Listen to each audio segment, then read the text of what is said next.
So this is a recap of Book 17, Stranger at the Gate. Telemachus is still at the swineherds with his father, who he now has connected with and who's been revealed to him as his father. Um, and the swineherd returns, and Telemachus says to him, this beggar should go into the palace and beg into town. He's been kind of mooching off you for too long now, and you should send him into town, take him into town, and let him beg there. Because really Telemachus obviously wants Odysseus to scope out the palace so that their plan to throw out the suitors can unfold. So Telemachus goes back to his nurse when he arrives, recognizes him on page 355. Tears sprang to her eyes. She rushed straight to the prince as the other maids of great Odysseus flocked around him, hugged him warmly, kissed his head and shoulders. So, he's given a warm welcome, and his mother, of course, is brought to tears at the sight of him. And he says at the bottom of that page, "Please, mother, steady," Telemachus replied, which is quite a sweet indication that he's come of age, he's grown up, and he sort of steadies himself and says, "Oh, you'll make me cry, Mom.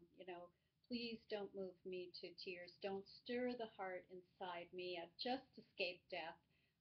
Please go up, uh, offer a sacrifice to the gods for bringing me home safely. Change your clothes, take a bath." He kind of, sort of looks after her in a very kind and gentle way, but obviously a different relationship between the two of them now. And so then he says, "I have to go meet, with the uh, confront the suitors." And Athena, as she has done in the past for Odysseus, lavished splendor on him. That's the line on page 356. "And Athena lavished a marvelous splendor on the prince, so the people all gazed in wonder as he came forward." As she always does to build up Odysseus and Telemachus, Athena is helping once again. So Telemachus sits down with his mother after he's, sort of engaged with the suitors and, you know, said that he's back, um, and then tells her the story of where he's been and what's been going on. Now, meanwhile, Eumaeus walks beggar Odysseus back to the palace, and there's a very sweet um, encounter that I think is very indicative of, we ask those questions, what does it mean to be human? Well, one of the things that it means to be human is often we have pets that we care about very deeply, and often there's a very special relationship between man and dog, as we know. I don't know if any of you have pets, but obviously there's a very special relationship, and in particular, as they say, dog is man's best friend. So on page 363, at the bottom, it says, "A dog that lay there lifted up his muzzle and pricked his ears. It was Argos, long enduring Odysseus's dog." So there again is that epithet, long enduring Odysseus. "He trained as a puppy once, but little joy he got, since all too soon he shipped to sacred Troy." So even though he had trained him as a puppy, he left quite early, but that bond was already created. "In the old days, young hunters loved to set him coursing after the wild goats and deer and hares, but now with his master gone he lay there, cast away, on piles of dung from mules and cattle, heaps collecting out before the gates, till Odysseus's serving men could cart it off to manure the king's estate." So here's the royal dog. He's just laying on a pile of dung because he's so sad at missing his master. "But the moment he sensed Odysseus standing by, he thumped his tail, nuzzling low, and his ears dropped.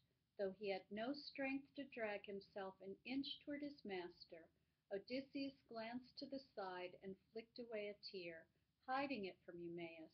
diverting his friend in an offhanded way. Strange, Eumaeus, look at a dog like this lying here on the dunghill.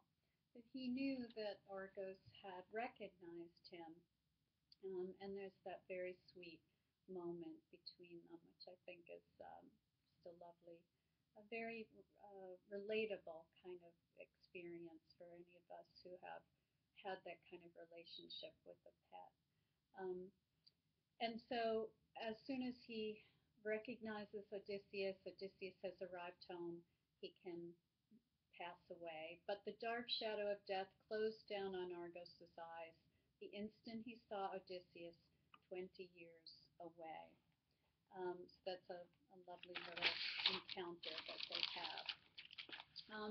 So when the swineherd arrives, he's he's seated by Telemachus at the table, and Telemachus treats him to meat and feeds him, and treats him with respect, which none of the suitors would do. And he sends food to Odysseus and another beggar. And then a very interesting thing happens that reveals kind of the character of some of the suitors in particular, and that is Odysseus goes around behind them begging, in a little bowl or cup for food. And as we know, all of the Greeks believed that the gods could come down as beggars into the human world. And so most of them are giving him a little bit something, except for one. And he is sort of the nastiest of all that Penelope has already called out, Antinous, in the previous chapter, in the previous book. Um, and then, so Antinous says when Odysseus comes by him, "Good God Almighty, Antinous, cut the beggar short. What spirit brought this pest to plague our feast?" This is on page 368. And many of them say, um, you better give him something, Antinous. And he says, no, he won't. Um, with that, he seized the stool and hurled it square in the back. It struck Odysseus just under the right shoulder. And so, here's Antinous. He's not even showing respect to this beggar who, the other Greeks could believe was a god. He actually threw a stool at his bag. And so Penelope is really outraged. This is her home. She's the queen. She's not going to put up with that. So she says, shame on you, Antinous, for treating um, him poorly. And she, says, um, leave him and make sure he's well taken care of. And then later, because she's heard that he served in the Trojan War and he's a world traveler, she asks Eumaeus to bring him to her. She wants to ask him if he knows anything about her husband Odysseus. And so she sends the swineherd off um, to get Odysseus, and it says, off the swineherd went, this is on page 372, following her instructions, made his way to the stranger's side and winged a word. Old friend, our queen-wise Penelope summons you, the prince's mother. The spirit moves her now, heartsick as she is, to ask a question or two about her husband. As if she's convinced that all you say is true, she'll dress you in shirt and cloak. That's what you need, that most of all now. Bread you can always beg around the country, fill your belly well. They'll give you food, whoever has a mind to. Gladly, Eumaeus, the patient man replied, this is Odysseus. I'll tell her the whole truth and nothing but Icarius's daughter, your wise queen Penelope. I know all about that man. Well, we know he does, because he is that man that she's asking about. It's been my lot to suffer what he suffered. So even though, someone on the outside might think, well, it was because he was in the Trojan War, they suffered the same thing. He means I actually suffered exactly what he suffered because I am Odysseus, but he doesn't say that. He's still in disguise as the beggar. And so when the Eumaeus returns to Penelope and without Odysseus, um, she says, why haven't you brought him back? And the reason being is that Odysseus had told Eumaeus, you answered your queen, Eumaeus, loyal swineherd. He talks to the point. He thinks as the next manhood wants to dodge their blows, that brutal crew. In other words, if he comes back, he doesn't want to, get into it again with the suitors. He tells you to wait here till the sun goes down. It's better for you, my queen.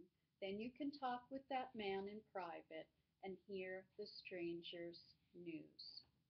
And so that's how we leave book 17 with the promise that the beggar, Odysseus in disguise, is going to sit and talk to Penelope and tell her everything he knows about her long-suffering husband, Odysseus.